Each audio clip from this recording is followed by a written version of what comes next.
More news now from Norfolk, Suffolk and Essex. Police in Norfolk have arrested a sex offender who earlier this year was jailed for 13 years in his absence. Christopher Brown, who's 58, was found guilty of 7 sex offences against 2 female victims in the 1980s. Originally from the Methwold area, Brown escaped to Bulgaria, but he was arrested trying to re-enter the UK at the weekend. Norwich City Council has sent letters to more than 1,500 people who have left their wheelie bins in the wrong place. Concerns were raised by blind groups who say bins left on pavements can be dangerous obstacles. Householders who persistently leave bins out will get a visit from a council officer who will then try and find a solution. An Essex charity has been shortlisted for a National Lottery Award. Fledglings in Saffron Waldon offers support to families of children with a wide range of disabilities and illnesses. It was founded by volunteers 11 years ago and has recently grown thanks to lottery grants. Now it's one of 3 charities competing for a national award and a prize of £2,000. I wanted to be able to help them to find what they needed so the children could develop and the parents would feel that they were parenting their children and weren't really dependent on the state or charities. An increasing number of otters are being killed in Suffolk by getting caught in illegal crayfish traps. The Environment Agency says 3 otters have been found dead in the county in recent months, and it's urging the public to think about the risk traps pose to other wildlife. You may find some shots in Victoria Webb's report upsetting. It was at this picturesque spot on the River Waveney in Beccles where the Environment Agency found the latest victim of an irresponsible crayfish trapper. Just further up here at the entrance to the harbour, just floating in the river, someone had obviously cut it loose. This is the otter they pulled out of the river. They're protected by law and killing them can result in a fine of up to £5,000 or up to 6 months in prison.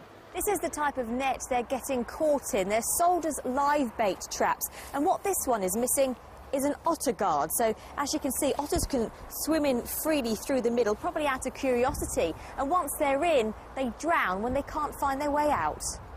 Although otter numbers have steadily recovered in recent years, back in the 60s and 70s, they were considered a very vulnerable species. The numbers had been going down because of the hunting that was allowed then, and then pesticides and other problems with pollution and fish.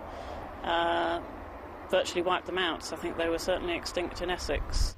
With added otter guards and a licence, the traps they're getting caught in can be used properly. There's the Turkish crayfish and signal crayfish, and they're now abundant in our rivers. They're a delicacy, and that's why a lot of people have been going out and trapping, and actually they probably have no idea that what they're doing is potentially breaking the law. The Environment Agency says talk to them first if you are thinking of catching crayfish.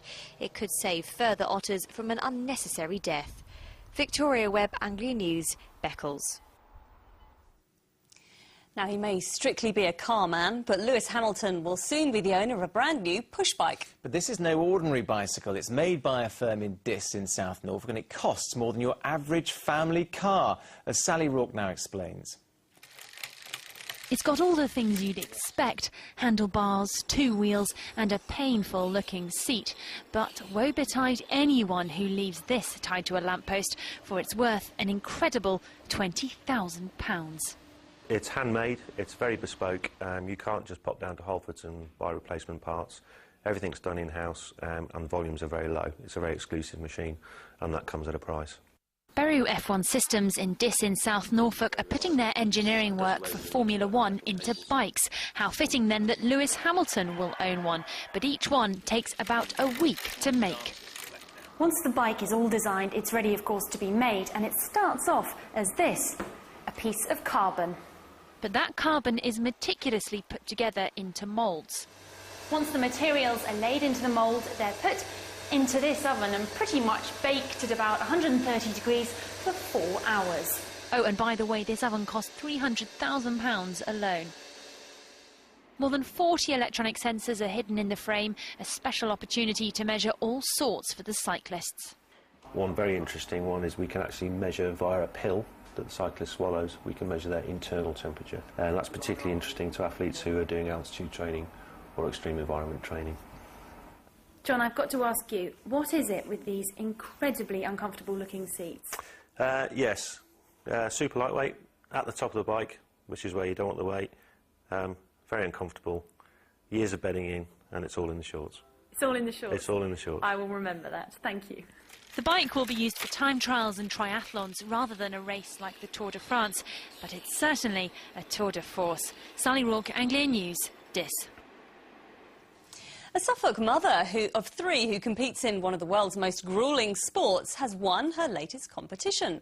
Marion Walker, who's 54 and lives in Snape, competes in Iron Man, comprising a 2.4-mile swim, a 112-mile bike ride and a full marathon.